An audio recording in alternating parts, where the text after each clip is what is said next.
ابھی آپ تمام نے دعوت اسلامی ہند کے تمام امراض و مقاصد کو سنا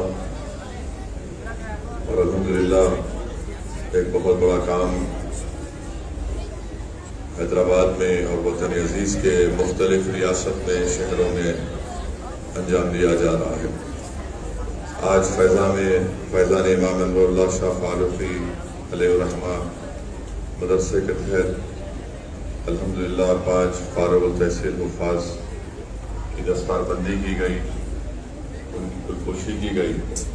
میں ان کو مبارکباد دیتا ہوں۔ میں صرف 2-3 منٹ میں اپنی بات کو مکمل کر کے یہاں سے چلے جاؤں گا۔ میں سب سے پہلے تو مبارکباد دیتا ہوں، اور آج آپ کے اس مرکز کو آنے کا موقع ملا الحمدللہ۔ بڑا ہی بہترین مسجد اور یہ مرکز آپ نے تعمیر کیا۔ اللہ سبحانہ و تعالیٰ اس میں اور برکت دے۔ اللہ سبحانہ و تعالیٰ آپ کے نیک اغراض و مقاصد میں کامیابی دے۔ مجھے یہاں پر حضرت علی کرم اللہ وجہ کا وہ مشہور قول یاد آ رہا ہے کہ جس میں شیر خدا نے فرمایا کہ مال کے وارث، مال کی وراثت فرعون کی ہے اور علم کے وارث انبیاء کی ہے۔ تو علم، دولت کے خرچ کرنے سے دولت ختم ہو جاتی ہے اور علم کے بانٹنے سے علم بڑھتا ہے۔ میرے عزیز دوستوں اور بزرگوں، دین اسلام کے مدرسے اسلام کے قلعے کی طرح ہیں۔ یہ مدرسے رسول اللہ صلی اللہ علیہ وسلم کے فیضان کی نشانی ہیں۔ ان مدرسوں سے رسول اللہ صلی اللہ علیہ وسلم کے غلاموں کو پیدا کیا جاتا ہے۔ یہ مدرسے ہمارے لیے ایک چراغ ہیں، اور اگر کوئی ہمارے قلعے میں درار ڈالنے کی کوشش کرے گا تو ہم خاموش تماشائی بنے بیٹھے نہیں رہیں گے۔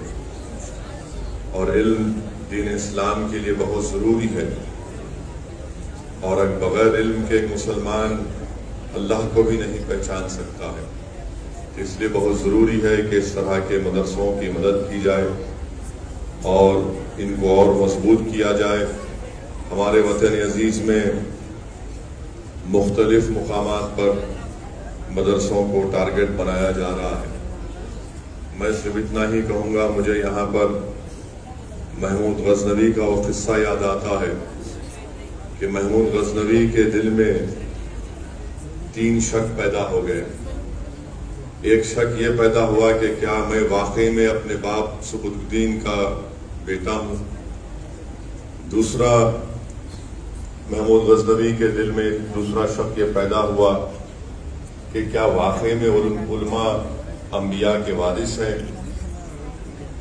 تیسرا، اس کے دل میں شک پیدا ہوا کہ کیا واقعی میں قیامت ہوگی۔ تو لکھنے والے نے لکھا کہ محمود غزنوی ایک دن رات میں کسی ایک مقام سے گزر رہا تھا۔ ایک غیر مسلم کی دکان تھی، اس میں چراغ جل رہا تھا، اور اس چراغ کے روشن دان سے جو روشنی آتی تھی ایک آگ کی طرح ایک روشنی آتی تھی۔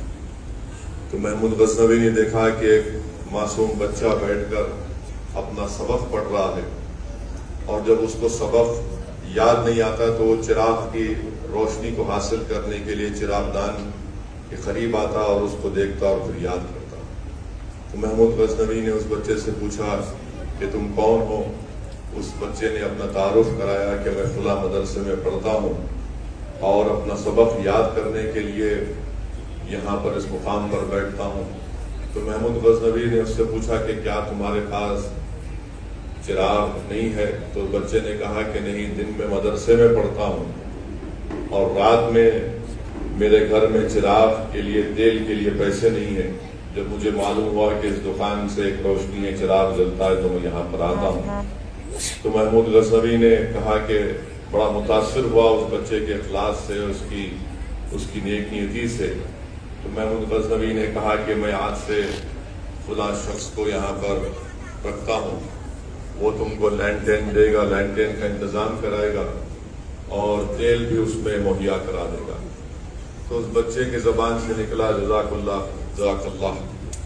تو محمود غزنوی نے کہا کہ مجھے جو اس معصوم بچے کی زبان سے جزاک اللہ کے لفظ کو سنا تو مجھے بڑی ٹھنڈک محسوس ہوئی، سکون محسوس ہوا۔ رات میں محمود غزنوی اپنے گھر کو گئے اور جب ان کی آنکھیں بند ہوئیں تو اللہ سبحانہ و تعالیٰ نے ان کے دل کی نگاہوں کو کھولا۔ رات میں محمود غزنوی کو محمد مصطفیٰ صلی اللہ علیہ وسلم کی زیارت ہوئی اور اللہ کے رسول صلی اللہ علیہ وسلم نے فرمایا کہ محمود تم نے ہماری وارث کے لیے اس کے پڑھنے کا انتظام کیا، قیامت کے دن میں تمہاری سفارش کروں گا۔ اور بلکہ وہ لکھنے والے نے لکھا کہ اللہ کے رسول صلی اللہ علیہ وسلم نے فرمایا ان کے والد کا نام لے کر کہا ہے سعودین کے بیٹے۔ تو اس سے معلوم ہوا کہ جو مدرسوں کی مدد کرتے ہیں، جو مدرسوں میں پڑھنے والے بچوں کی مدد کرتے ہیں، اللہ سبحانہ و تعالیٰ ان کی مدد کرتا ہے۔ اس لیے میرے عزیز دوستوں اور بزرگوں، ان مدرسوں کو آباد رکھنا ہم تمام مسلمانوں کے لیے بہت ضروری ہے۔ یہ اسلام کا خلا ہے، یہ چراغ انشاءاللہ تعالیٰ صبح قیامت تک روشن اور آباد رہیں گے۔ اسی لیے مشکات شریف کی حدیث میں اللہ کے رسول صلی اللہ علیہ وسلم نے فرمایا کہ ایسے لوگ بھی ہوں گے جو بغیر حساب اور کتاب کے، بغیر عذاب اور بغیر حساب اور کتاب کے جنت کے دروازے تک پہنچ جائیں گے۔ تو رسول اللہ صلی اللہ علیہ وسلم نے فرمایا کہ ایک وہ ہوں گے جو اللہ کی راہ میں شہید ہو جاتے ہیں، دوسرے وہ جو حج کرتے ہیں، حج کے دوران گالی گلوچ نہیں کرتے، فتنہ و فساد نہیں کرتے، تیسرے وہ رہیں گے جو عالم رہیں گے اور بعمل عالم دین ہوگا، چوتھا وہ شخص ہوگا جو سخی ہوگا، جو حلال کی کمائی سے انسانیت کی مدد کرے گا، حق کی مدد کرے گا بغیر کسی شہرت یا کسی کو بتائے۔ تو جب ان چار لوگوں کو جنت کے دروازے پر بغیر کسی حساب کے عذاب کے پہنچا دیا جائے گا تو ان چاروں میں بحث ہوگی کہ سب سے پہلے جنت میں کون جائے گا۔ اللہ سبحانہ و تعالیٰ حضرت جبریل امی کو بھیجائے گا کہ آپ جا کر اس کا فیصلہ کرو۔ حضرت جبریل اس شخص سے پوچھیں گے جو شہید تھا، اس سے پوچھیں گے کہ تو نے اللہ کی راہ میں اپنی شہادت کیوں پیش کی؟ تو وہ کہتا ہے کہ میں نے دین اسلام کی کامیابی کے لیے اور کلمہ حق کی سربلندی کے لیے میں نے اپنے خون کا خطرہ بہایا۔ پھر جبرائیل علیہ السلام ان سے پوچھیں گے کہ تم نے یہ کہاں سے سیکھا، کہاں سے سنا؟ تو وہ کہے گا کہ میں نے ایک عالم کی زبان سے سنا۔ حضرت جبرائیل اس سے پوچھیں گے جو حج پر گئے تھے، اس حاجی سے پوچھیں گے کہ تم نے یہ کہاں سے سنا تھا کہ حج کو جانے والے کے گناہ اس طرح معاف کر دیے جاتے ہیں کہ جیسا کہ اپنی ماں کی پیٹ سے بھی پیدا ہوا ہے؟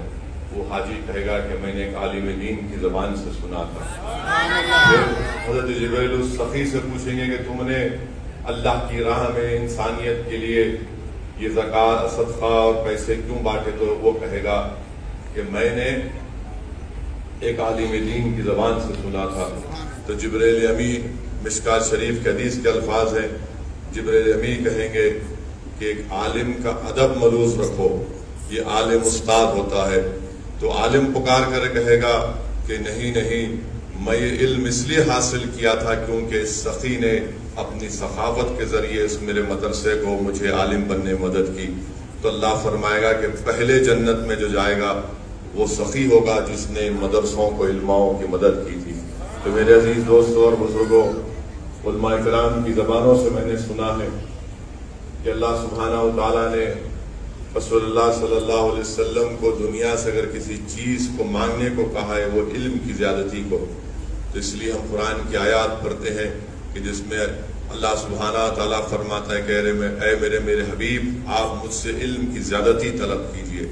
تو میرے عزیز دوستوں اور بزرگوں، قابل مبارکباد ہیں وہ لوگ، وہ بچے، وہ ماں باپ اور وہ مدرسے کے تمام ذمہ داران جو ان مدرسوں میں تعلیم حاصل کرنے والے ان ننھے اور منھے بچوں کو حافظ بنا رہے ہیں، عالم دین بنا رہے ہیں، تاکہ وہ لوگ انسانیت کو سمجھا سکیں، جہالت سے ان کو نکال سکیں، فتنہ اور فساد برپا کرنے والوں سے لوگوں کو بچا سکیں۔ تو مبارکباد دیتا ہوں دعوت اسلامی کے تمام ذمہ داروں کو۔